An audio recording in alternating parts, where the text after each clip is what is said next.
I've always had a passion for learning about other cultures. Okay. Since I was a child. I began when I was about 9 years old. I had a pen pal in India where I wrote letters, and we sent gifts to each other just to learn about her culture. I learned a lot about India, and since then I've had a lot of friends from around the world. In college I was always drawn to the international student. I had a lot of friends that came to Creighton University to study. When I first got out of college, I worked at an advertising agency, and I decided that that wasn't my passion, so I decided to drop out of the agency and go learn Spanish, and I spent about 3 months in Guatemala learning Spanish. Afterwards, I joined a volunteer corps for 1 year working with Mexican immigrants working in the tobacco fields in North Carolina. And then I returned to Nebraska to work at a place called One World Community Health Centers in Omaha.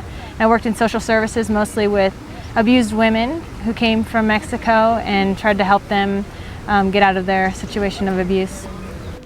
For those I haven't had the opportunity to meet, my name is Ann O'Hara, and I received an ambassadorial scholarship from the Rotary Foundation to study in Mexico for 1 year.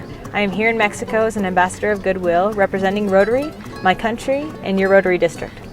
I went to Pius High School and did my Bachelor's of Arts in Journalism and Sociology at Creighton University. And I'm currently studying at La Universidad de las Americas in Puebla, Mexico. I'm fascinated by anthropology, and especially now that I'm here in Mexico, I certainly want to study the cultures of Mexico, and this has been a great opportunity for me to focus on that.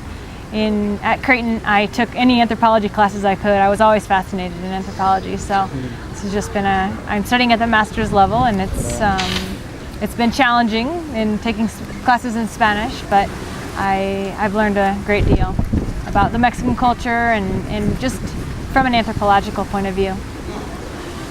And the anthropology department here, I think, is very good. The professors come from different parts of the world to teach here.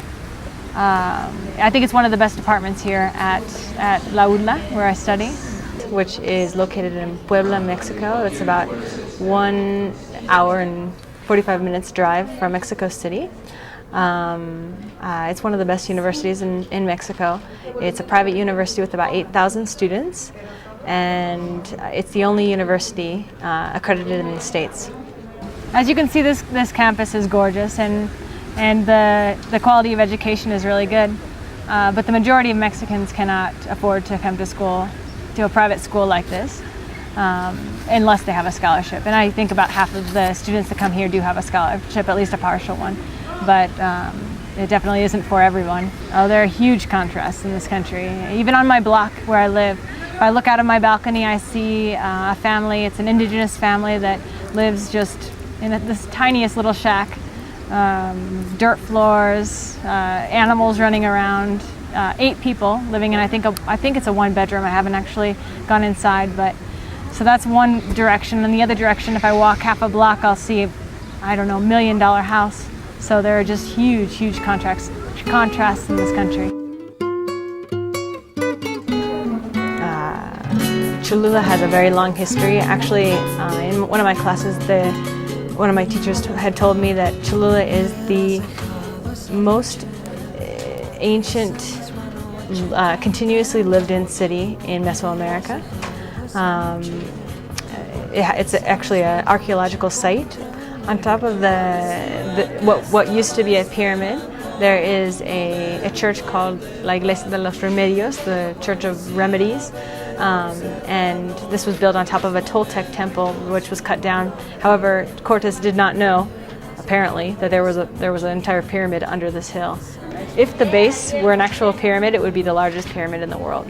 When Cortes was traveling through Mexico, before he got to Tenochtitlan, and basically what he did was cut everywhere that there was a temple structure. He cut down the temple structure and built a church on top of the temple.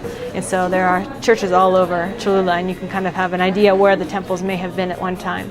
I think there's 37 churches in this small city of 80,000 people, possibly 60 to 80,000 people. Los brazos de tu amada, te olvidaste tú de mí, mas ahora que recuerdas a mis brazos vuelve ya, seré por siempre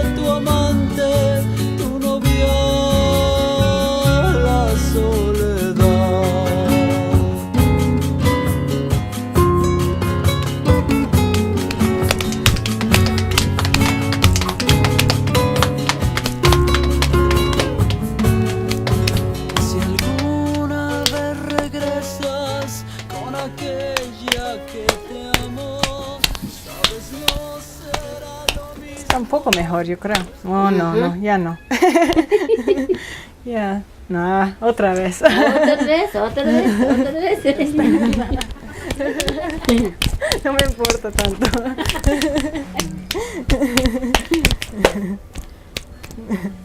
My neighbor Maria is trying to teach me how to make tortillas. I've never made them before, but she lives about a half a block away from my apartment, which is just a little bit up the street.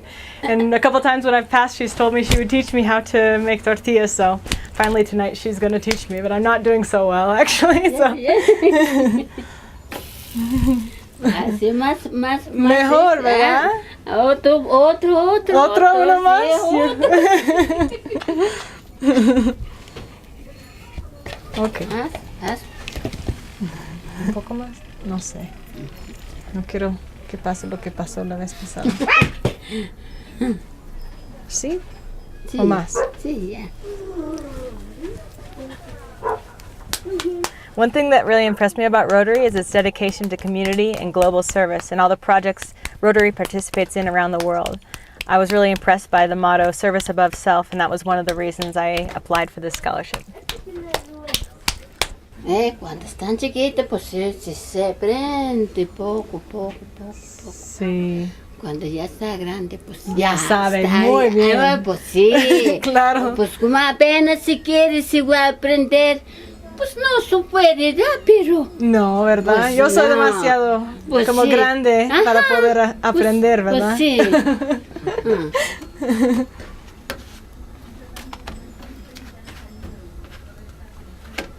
Como no soy mexicana, no. Pues sí. Nunca, nadie me enseñó de niña. Pues nadie. ¿Quién te vas a enseñar? No vamos a leer, mamá. No. Pues no. Nunca, ¿no? Pues Nunca sí. en mi vida. Ajá. Entonces, por eso yo creo. Pues sí.